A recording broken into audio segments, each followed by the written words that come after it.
ఈరోజు సోషల్ మీడియాలో ఎక్కువగా వైరల్ అవుతున్న వార్త ఏంటంటే ఎవరో ఒక అమ్మాయి ఈ రోడ్లపైన పాలు పోసి అట్లే పాలు ఎత్తుకోవచ్చు అని చెప్పిందట. పులి సీతాను ఎవరో ఒక అమ్మాయి సోషల్ మీడియాలో ఆ అమ్మాయి యొక్క వీడియో చాలామంది నెటిజన్లు వైరల్ చేస్తూ రోడ్లు ఎలా ఉన్నాయి, రోడ్ల పరిస్థితి ఏంటి, ఆంధ్రప్రదేశ్ రాష్ట్రంలో రోడ్లపైన పాలు పోస్తే పాలు తీసుకోవచ్చా, లేకపోతే టీ చేసుకోవచ్చా, కాఫీ తీసుకోవచ్చా అని నెటిజన్లు సోషల్ మీడియాలో వైరల్ చేస్తున్నారు. ఒక్కసారి వాళ్ళు ఏం మాట్లాడుతున్నారో చూస్తాం ఏపీలో రోడ్ల పరిస్థితిపై. పాలు పోతే తొలి తెచ్చుకోవచ్చుండగా ఏదన్నా ఒకసారి పోయి చూద్దాం. ఒకసారి పాలు ఎత్తు, ఒకసారి ఏదన్నా పాలు రాట్లో మొత్తం కాఫీ వస్తాయి. పాలు పోతే కాఫీ అయిందా? అరే బాబు, పాలు పోతే కాఫీ అయిందంటారా సామె?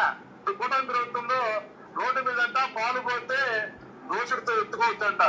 కానీ అధికారం వచ్చి 2 నెలల్లో మేము రోడ్లు మొత్తం వేసేసామని చెప్పేసి మాటలు చెప్పి కోర్టులు ఖర్చు పెట్టారు.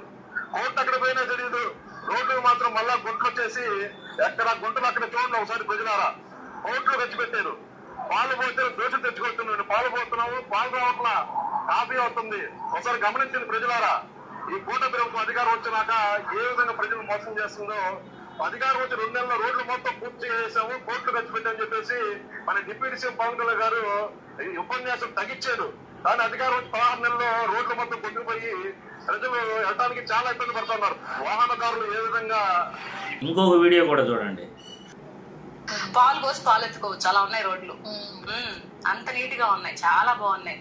పెన్షన్ కూడా 4,000 ఇవ్వడం చాలా సంతోషంగా ఉందని అందరూ అంటున్నారు కదా. సో అలాంటి నాయకుడు ఎక్కడ దొరుకుతారండి? ఒకవేళ ఈసారి ఇటు జరిగి ఏదన్నా కానీ వదులుకున్నారా అంటే ఇక ఆంధ్ర రాష్ట్రాన్ని కాపాడడం ఎవరి వల్ల కాదు. పాలు పోసి పాలు ఎత్తుకోవచ్చు, అలా ఉన్నాయి రోడ్లు. పాలు పోసి పాలు ఎత్తుకోవచ్చు, అలా ఉన్నాయి రోడ్లు. అంత నీట్ గా ఉన్నాయి, చాలా బాగున్నాయి.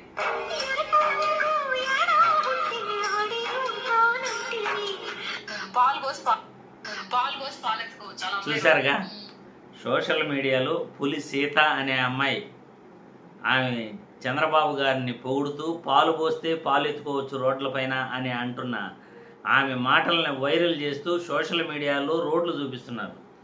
ఈరోజు ఆంధ్రప్రదేశ్ రాష్ట్రంలో రోడ్ల పరిస్థితి ఎలా ఉంది అంటే పవన్ కళ్యాణ్ని దుమ్మెత్తిపోస్తున్నారు జనాలు.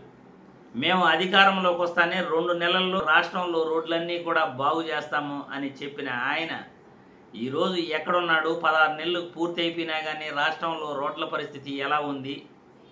పాలు పోస్తే పాలు తీసుకోవచ్చు అని సోషల్ మీడియాలో మాట్లాడుతున్నారు. మేము పాలు పోస్తూ ఉంటే కాఫీ కూడా రావట్లేదు అని సోషల్ మీడియాలో వైరల్ చేస్తూ ఉంటే నవ్వు వస్తూ ఉంది. ఎందుకంటే రాష్ట్రంలో రోడ్ల పరిస్థితి ఎంత అధ్వానంగా ఉందో అంత దరిద్రంగా ఉన్నాయి రోడ్లన్నీ కూడా. బైక్లో పోవాలంటే నడువులు ఇరిగిపోతున్నాయి. ముఖ్యంగా ఈ నడువు నొప్పులు రావడానికి ప్రధాన కారణం ఈ రోడ్లలో వెళ్ళటం వల్లే, రోడ్లు గుంతలు పడటం వల్లే. వర్షాలు ఒక పక్క, గుంతలు పడిపోయిన రోడ్లు, ఎక్కడ ప్రమాదం జరుగుతుందో తెలియదు. ఎక్కడ గుంతలో కొద్దిగా నీళ్ళు వచ్చినా కానీ, కొద్దిగా వర్షం పడినా కానీ ఏ గుంతలో పడిపోయి యాక్సిడెంట్ అవుతుందో తెలియదు. ప్రధానంగా ఈరోజు సమస్యలన్నీ కూడా ఈ రోడ్లలో వెళ్తుంటే యాక్సిడెంట్లు అవుతుండటం, యాక్సిడెంట్ల వల్ల ప్రజల ప్రాణాలు గాల్లో కలిసిపోతుండటం, ఇదే ప్రధానమైంది ఈరోజు. అందుకే ఈరోజు సోషల్ మీడియాలో వైరల్ అవుతున్న న్యూస్ మీ అందరికీ తెలియజేస్తూ పవన్ కళ్యాణ్ ఇచ్చిన మాట ఇకనైనా నిలుపుకోవాలి, ఇచ్చిన హామీలను ప్రజలకు నెరవేర్చాలి అని ఈ వీడియో ద్వారా పవన్ కళ్యాణ్కి తెలియజేస్తున్నా. చంద్రబాబు నాయుడు గారు 2014 నుండి 19 వరకు కూడా ఆయన ఒక్క రోడ్డు కూడా వేసింది లేదు. వైసీపీ ప్రభుత్వంలో రాయలసీమలో నీట్గా రోడ్లు వేశారు, కానీ నెల్లూరు నుండి దాదాపు కూడా శ్రీకాకుళం వరకు రోడ్లు వేసిన పాపాన పోలేదు. వైసీపీ ప్రభుత్వంలో కూడా రోడ్లు వేయలేదు. రాయలసీమలో సూపర్గా రోడ్లు వేశారు, హైవేలు బాగా చేశారు, సూపర్గా చేశారు రోడ్లు మాత్రం.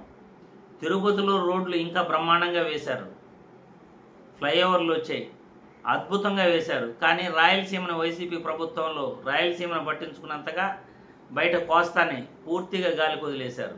రోడ్లు వల్లే సగం వైసీపీ ప్రభుత్వం ఓడిపోయిందని చెప్పుకోవచ్చు. ఈ ప్రభుత్వం అధికారంలోకి వచ్చిన తర్వాత 2 నెలల్లో రోడ్లు బాగు చేస్తామని విచ్చలవిడిగా రోడ్లు గుంతలు పడిపోయినాయి. పూర్తిగా అసలు ప్రభుత్వం పట్టించుకోవట్లేదు. గత ప్రభుత్వమే మేలు అనే రీతిలో ఈరోజు ప్రజలు ఈ కూటమి ప్రభుత్వాన్ని, పవన్ కళ్యాణ్ని దుమ్మెత్తిపోస్తున్నారంటే ఏమాత్రం ఆశ్చర్యం లేదు.